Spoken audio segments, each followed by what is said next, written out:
Bonjour à tous, je vous propose un petit rappel mise à jour, comment on fait pour prendre l'image, l'ISO, le fichier ISO par exemple de Ubuntu 20.04 LTS sur une clé USB ou sur une carte SD avec ou sans un adaptateur SD USB, tout ça pour avoir une clé live USB depuis laquelle on va pouvoir redémarrer un ordinateur et lui demander d'installer Linux sur un ordinateur.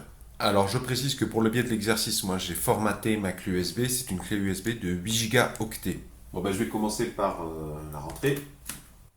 Donc là j'ai mon ISO, mon fichier ISO que je veux monter sur ma clé USB. Donc tout simplement je fais clic droit, ouvrir dans un terminal. Donc vous voyez mon ISO, je l'ai mis dans téléchargement ISO. Bon. Et je tape sudo gnome disque et j'oublie pas de rajouter un S, espace, entrée. Là on me demande de taper le mot de passe, administrateur. Voilà, ça m'ouvre là. Donc faites attention à surtout pas vous tromper de disque. Ça c'est mon disque de mon système, le disque dur de mon système, 1 Tera. Elle est là ma clé. Vous voyez qu'elle est complètement vide. Pour monter l'ISO, il faut cliquer sur les trois petits points là, ici, c'est simple. Restaurer l'image disque.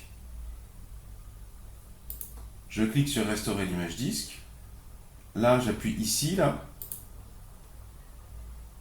OK. Et je vais chercher mon ISO, mon fichier ISO qui est dans le dossier ISO, lui-même inclus dans le dossier téléchargement. Je clique sur ouvrir. Voilà, j'ai bien mon ISO. Et j'appuie sur démarrer la restauration. Restaurer. Et voilà, ça peut prendre quelques minutes. Donc voilà, c'est terminé. Ça vient tout juste de terminer. Donc vous voyez qu'il a créé une partition avec l'image montée. Ça fait 2,9. Alors, le fichier à l'origine fait 2,9. Donc ça, c'est pour ceux qui se demandent quelle est la taille du support que je dois utiliser en termes de carte SD ou de disque SD, de clé USB. Bah, vous voyez que pour 2,9 gigaoctets, il a besoin d'au moins 2,9 gigaoctets. Il n'a pas besoin de beaucoup plus.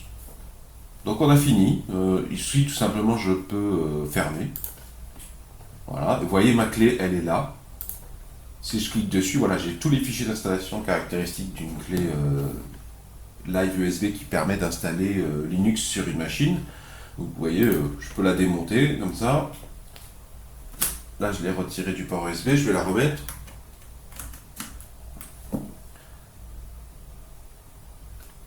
Voilà.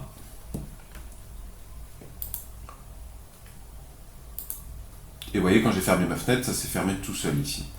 N'oubliez pas le S, hein. Donc maintenant que j'ai fait ça, j'ai plus qu'à redémarrer mon ordinateur, aller dans le BIOS en faisant F2 pour sélectionner un démarrage sur la clé USB en question. Ça, c'est si vous avez bien sûr sauvegardé toutes vos données avant au préalable, bien sûr.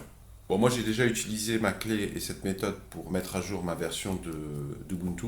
En attendant, je la mets dans un petit sachet sur lequel j'ai marqué Ubuntu 20.04 et elle va aller rejoindre mes autres versions de Ubuntu 18.04 ou version de Windows dans un coin.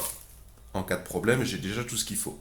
Je vous mets la commande sudo espace gnome disk dans la description sous la vidéo. Elle remplace la fonction, le paquet UnetBootin que j'utilisais plusieurs années en arrière et qui est la raison pour laquelle je fais cette vidéo. C'est une mise à jour. Avant, dans ma tête, j'ai UnetBootin et j'ai tendance à oublier que maintenant il faut passer par GNOME Disks pour les utilisateurs de Linux Ubuntu en tout cas. Là, c'est la version 20.04 LTS que vous avez vue. J'espère que ce petit rappel pourra vous être utile. Si vous appréciez ma démarche de partage de solutions, pouvez-vous mettre un pouce vers le haut, s'il vous plaît. Pouvez-vous mettre un j'aime. Si vous aimez collecter les solutions aux problèmes de la vie quotidienne, je vous souhaite la bienvenue. Je vous propose de vous abonner à la présente chaîne YouTube. Justement, cet effet vont s'afficher à l'écran un rond et un rectangle. Le rond, vous cliquez dessus, ça vous abonne gratuitement à la présente chaîne YouTube. Et le rectangle, si vous cliquez dessus, ça vous emmènera vers tous mes tutoriels sur Linux Ubuntu pour celles et ceux qui veulent commencer à utiliser sérieusement Linux dans la vie professionnelle ou dans la vie associative ou dans la vie artistique.